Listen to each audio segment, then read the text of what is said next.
नमस्कार, मेरा नाम आलोक है। आप लाइव स्टीज देख रहे हैं।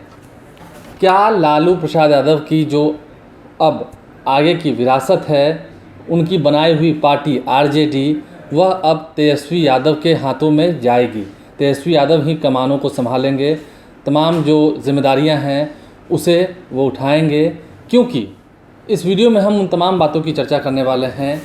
जैसे जैसे दिन बीत रहा है, जैसे जैसे समय गुजर रहा है, कई सारे नेताओं से भी हमारी बातचीत होती है। तेजस्वी यादव के नेतृत्व को लेकर भी बातचीत होती है, पार्टी के भीतर भी, और अन्य दलों के नेताओं की भी अपनी अपनी राय होती है। लेकिन आज बात हम कर रहे हैं नेता प्रतिपक्ष तेजस्वी यादव की, जो कि बिहार विधानसभा के पटल पर आप देखते हैं कैसे विरोधियों को आंकड़े के साथ ही जवाब दिया करते हैं। उनकी जो नीतियाँ स्पष्ट तरीके से झलकती हैं, उससे कहीं ना कहीं विरोधियों को भी डर ज़रूर रहता है। देखिए, कुछ कमियां भी हैं, हम इस बात को भी इस वीडियो में ज़रूर उठाएंगे, इन बातों को भी रखेंगे। लेकिन बात हम कर रहे हैं जब तेजस्वी यादव की, तो शुरू करते हैं राजद के 25वें स्थापना दिवस से। 5 जुलाई को आरजेडी का 25वां स्थापना दिवस मनाया गया था।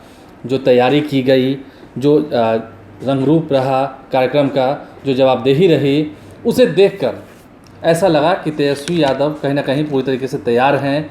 इससे पहले भी कई सारे कार्यक्रम हुए, लेकिन इस बार जब मौका था आरजेडी के 25वें स्थापना दिवस का, उस वक्त जब लालू प्रसाद यादव भी वर्चुअल तरीके से इस स्थापना दिवस में जुड़े थे, उन्होंने कार्यक्रम का उद्घाटन भी किया। तेजस्वी यादव की जमकर तारीफ़ की। हालांकि आपको पता है, फिलहाल लालू प्रसाद यादव की तबीयत जो है वो उतनी अच्छी नहीं है, सेहत ठीक नहीं है। इस बात का जिक्र उन्होंने अपने अध्यक्षीय भाषण में भी किया था। जब वह अंत में बोल रहे थे, उन्होंने तेजस्वी यादव की तारीफ़ भी की थी। लेकिन देखिए, कई सारी बातें हो रही हैं, जो बात साफ साफ निकल के आ रही है। जिस तरीके से तेजस्वी यादव को जिम्मेदारी मिलती है, जवाबदेही उनकी होती है, मीटिंग्स वो करते हैं, कई सारी बातों को रखते हैं, कई महत्वपूर्ण जगहों पर जाते भी हैं। जब जैसे उदाहरण ले लीजिए, मधुबनी में जब मोहम्मदपुर गांव में 5 लोगों की हत्या कर दी गई थी, होली के ठीक बाद की बात है, उस वक्त भी तेजस्वी यादव गए थे। जब ये आरोप लगने लगा, राघोपुर में पोस्टर्स छपने लगे कि तेजस्वी यादव राघोपुर से गायब हैं, जब वो पटना लौटे तो वो राघोपुर गए, कटाव का निरीक्षण भी किया। उन तमाम चीज़ों को हम देखते हैं, वीडियोज़ के ज़रिए आप तक भी पहुँचाते हैं। लेकिन अब हम बात कर रहे हैं पार्टी के अंदर के नीतियों की, अंदर की बातों की। देखिए, नीतियाँ और नेतृत्व, ये दोनों ही फ़िलहाल अब तक तेजस्वी यादव के कंट्रोल में है। क्योंकि लालू प्रसाद यादव भी जब बड़े फैसले लेते हैं, तेजस्वी यादव उस वक्त साथ रहा करते हैं। पहले भी जब लालू प्रसाद यादव स्वस्थ थे, बिहार में थे, उस वक्त उन्हें जेल नहीं जाना पड़ा था। यानी कि 2017 की पहले की बात है। तेजस्वी यादव बिहार के डिप्टी सीएम भी बने। इस बात का भी उल्लेख बार बार करते हैं कि भले ही उनका जो ये राजनीतिक सफ़र रहा हो, उम्र के लिहाज से अगर हम देखें तो राजनीतिक सफ़र जो है वो भले ही छोटा है, लेकिन कई जो बड़े नेता हैं, आरजेडी के भी जो कई नेता हैं, वो इस बात को मानते हैं कि तेजस्वी यादव अपने नेताओं की बात को, अपनी कार्यकर्ताओं की बात को शालीनता से सुनते हैं। ये बड़ी बात है, सुनना ज़रूरी है। और कहीं ना कहीं जब बागडोर देने की बात हो रही है, तो ये कहना भी गलत नहीं होगा कि लालू प्रसाद यादव की जो बागडोर देने की बात हो रही है, वह तेजस्वी यादव के पास उतना हुनर हो गया है, बागडोर संभालने की कह सकें शक्ति है वो उनके पास है। और कह सकें बागडोर उन्होंने संभाल भी रखी है। 2019 लोकसभा का चुनाव देखिए, या 2020 विधानसभा का चुनाव देखिए। इन तमाम बातों को जब हम कर रहे हैं, तो राजद सुप्रीमो लालू प्रसाद यादव के भाषण को भी हमें याद करना चाहिए। जब 25वें स्थापना दिवस पर कई सालों के बाद वो लोगों से मुखातिब हुए, बिहार की जनता को उन्होंने संबोधित किया। लगभग 32-33 मिनट उन्होंने भाषण दिया था। मुझे याद है, मैं उस वक्त आरजेडी कार्यालय में था, मैंने भी सुना था, आपने भी सोशल मीडिया के माध्यम से या चैनल्स पर न्यूज़ के माध्यम से सुना होगा। उस वक्त उन्होंने जो मुख्य बातें कही थी, उन्होंने बधाई दिया था तेजस्वी यादव को, अपने बेटे को। उन्होंने कहा था कि पार्टी को जिस तरीके से वो संभाल रहे हैं, मेहनत कर रहे हैं, लड़ाई लड़ रहे हैं, तेजस्वी यादव को सिर्फ अपने विरोधियों से नहीं लड़ना है, सीबीआई, ईडी, इन तमाम चीज़ों का जिक्र उन्होंने किया था। खैर, ये राजनीतिक बात है, मैं उन्हें बधाई देता हूँ, लालू प्रसाद यादव ने कहा था। तो इस बात को सुनने के बाद आप समझ सकते हैं कि सियासत यहीं से बदल जाती है। उन्होंने ये बात कह दी, ये बता दी कि तेजस्वी यादव जिस तरीके से लड़ रहे हैं। उन्होंने ये भी कहा था कि मुझे डर लगा था, बात हुई थी तेजस्वी से, उस वक्त मुझे डर लगा था कि क्या तेजस्वी इतनी सारी चीज़ों को संभाल पाएंगे। लेकिन फिर भी बिहार विधानसभा में सबसे बड़ा दल आरजेडी बनकर उभरा। यह तेजस्वी यादव के ही मेहनत का परिणाम है। विधानसभा चुनाव के वक्त हमने देखा कि कैसे एक एक दिन में 16-17 रैलियाँ तेजस्वी यादव करते थे। एक ही हेलीकॉप्टर से चारों ओर वो घूमते थे। लेकिन अब बात हो रही है आरजेडी के अगले उत्तराधिकारी की, आरजेडी के राष्ट्रीय अध्यक्ष की। जो खबर हमारे पास है, आरजेडी के कई नेताओं से भी हमारी बातचीत होती है।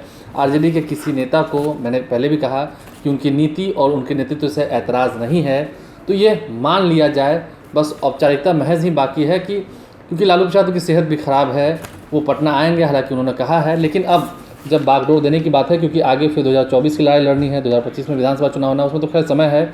और फिलहाल जैसे कि तेजस्वी यादव भी कह रहे हैं कि सरकार का गिरना तय है, तो ऐसे में आरजेडी में कई बदलाव भी दिख सकते हैं। देखिए, आज की अगर हम बात को लें, हम देख रहे हैं खबरों के माध्यम से कि जगदानंद सिंह, जो कि आरजेडी के प्रदेश अध्यक्ष हैं, उनके इस्तीफे की बात निकल के आई। हालांकि जगदानंद सिंह ने इस बात से साफ साफ इनकार कर दिया। उन्होंने कहा कि मैं इस आरजेडी के कार्यालय में अभी मौजूद हूँ जब मीडियाकर्मी वहाँ पहुँचे, और मैं इस अध्यक्ष की कुर्सी पर बैठा भी हूँ, तो कैसे मैंने इस्तीफ़ा दे दिया। तमाम बातों से उन्होंने इनकार कर दिया। हालांकि काफ़ी तेज़ ये खबर चली थी कि जगदानंद सिंह इस्तीफ़ा दे सकते हैं, लेकिन सकते हैं और देंगे में ज़मीन आसमान का फ़र्क होता है। हालांकि अब हम अगर बात कर रहे हैं लालू प्रसाद यादव की, तो उम्र के लिहाज से अगर हम देखें, तेजस्वी यादव का भले ही जो राजनीतिक सफ़र है काफ़ी छोटा रहा है, हाँ कई विभागों की उन्हें जिम्मेदारी मिली है। तेजस्वी यादव का ये भी कहना है कि बिहार को अगर आगे बढ़ाना है तो नीतियों को स्पष्ट करना काफ़ी ज़रूरी है। ये उनकी विचारधारा रही है, अक्सर वो कहते भी हैं। कई बार हमारी भी जब मुलाकात होती है तेजस्वी यादव से, तो काफ़ी शालीनता से वो लोगों को सुनते हैं। देर शाम को कई बार आपने देखा है, जब जनता दरबार लगता है, जब लोग उनसे मिलने पहुँचते हैं उनके सरकारी आवास 10 अरब रोड पर, तो लोगों की बातों को सुनते हैं और हर संभव प्रयास करते हैं। अक्सर ये वीडियोज़ के माध्यम से हमने भी आपको दिखाया है कि वो नेतृत्व तेजस्वी यादव में है। तो इन तमाम चीज़ों का जब जिक्र हम आपके सामने कर रहे हैं, तो अब बस इस बात की ही कह सके तो औपचारिकता बाकी है कि अगले आरजेडी के अध्यक्ष तेजस्वी यादव ही होने जा रहे हैं। भले समय जो लगे, लेकिन जो हमारे सूत्र बता रहे हैं, लालू प्रसाद यादव की सेहत जैसी है, वह अपने बेटे तेजस्वी यादव को अपने रहते भर में, क्योंकि जो एक्सपीरियंस वो देना चाहते थे, जो लालू प्रसाद यादव चाहते थे कि तेजस्वी यादव संघर्ष करे, सड़कों पर उतरे, वो बातें हो रही हैं, वो बातें दिख रही हैं। हाँ देखिए, विरोधी अक्सर ये कहते हैं कि तेजस्वी यादव जब जब आपदा की घड़ी आती है उस वक्त वो दिल्ली चले जाते हैं। ये बातें भी छन के आती हैं, लेकिन कम उम्र में ज़्यादा तजुर्बा या एक्सपीरियंस, ज़्यादा जगहों पर जाना, लोगों से मिलना, सीखना, कैसे विधानसभा में सामने सामने बहस लड़ा लेना, मंत्रियों को चुप कराकर बैठा देना, ये गुण तो तेजस्वी यादव में महज 31 साल की उम्र में ही आ चुका है। और अब इस बात को कहने में कोई शक सुविधा होनी नहीं चाहिए। ना लालू प्रसाद यादव, जिन्होंने इस आरजेडी को बनाया है, जो इस आरजेडी के संस्थापक हैं, जिन्होंने एक मजबूत स्तंभ खड़ा किया है, उन्हें भी इस बात से कोई गुरेज नहीं होगा कि तेजस्वी यादव ही पार्टी के अगले राष्ट्रीय अध्यक्ष होंगे।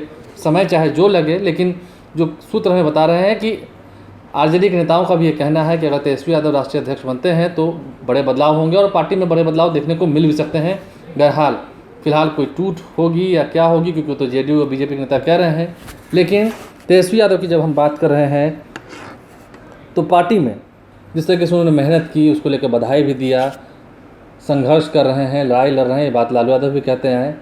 तो अब इस बात को सीधा सीधी समझते हैं कि इन तमाम चीज़ों का जो हमने जिक्र आपके सामने किया है, चाहे वो उप मुख्यमंत्री रहते भर में हो, नेता प्रतिपक्ष रहते भर में हो, विधानसभा का चुनाव हो, लोकसभा चुनाव में जब करारी हार मिली, आरजेडी को 0 सीट आई पूरे बिहार में, फिर भी खड़े होकर लड़ना, उपचुनाव में परफॉर्मेंस देना, धड़ रैलियां करना, धुआंधार प्रचार करना, प्रधानमंत्री नरेंद्र मोदी ने आरोप लगाया हो, नीतीश कुमार ने आरोप लगाया हो, जेडीयू के किसी भी बड़े नेता ने आरोप लगाया हो, उसका जवाब देना और रुकना नहीं। इन तमाम चीज़ों की जो कड़ियाँ हैं वो मिलजुल कर अंततः यही कह रही हैं कि आरजेडी के अगले अध्यक्ष तेजस्वी यादव अगर होते हैं, किसी को कोई गुरेज नहीं होगा। पार्टी के वर्कर्स, पार्टी के नेता, यहाँ तक कि आरजेडी को बनाने वाले लालू यादव, किसी को कोई गुरेज नहीं होगा और इस बात को सहज सब स्वीकार भी करेंगे। देखते हैं कितनी जल्द लालू प्रसाद यादव अपने बेटे को अपना ताज देते हैं और फिर तेजस्वी यादव अपनी उस आरजेडी को किस दिशा में ले जाते हैं, उस पर भी लोगों की निगाहें बनी रहेंगी। क्या बदलाव होती है, क्योंकि तेजस्वी यादव अक्सर कहते हैं कि अब युवाओं का दौर है, युवाओं को आगे बढ़ाना है, A to Z की बातें भी करते हैं। बहरहाल हमारे चैनल को सब्सक्राइब कर लें। इस वीडियो को देखने के बाद हमने तमाम वो कड़ियाँ आपको बताई हैं, तमाम वो बातें आपको बताई हैं जो तक पहुँचनी ज़रूरी है। तेजस्वी यादव आरजेडी के अगले राष्ट्रीय अध्यक्ष होंगे, कहने में सिर्फ अब औपचारिकता ही बाकी है, औपचारिक ऐलान ही होना बाकी है, बाकी आप समझ ही सकते हैं। हमारे चैनल को सब्सक्राइब कर लें, साथ साथ फेसबुक पेज भी लाइक करें। इसके अलावा ट्विटर हैंडल पर लाइव चीज़ को फॉलो करें। धन्यवाद।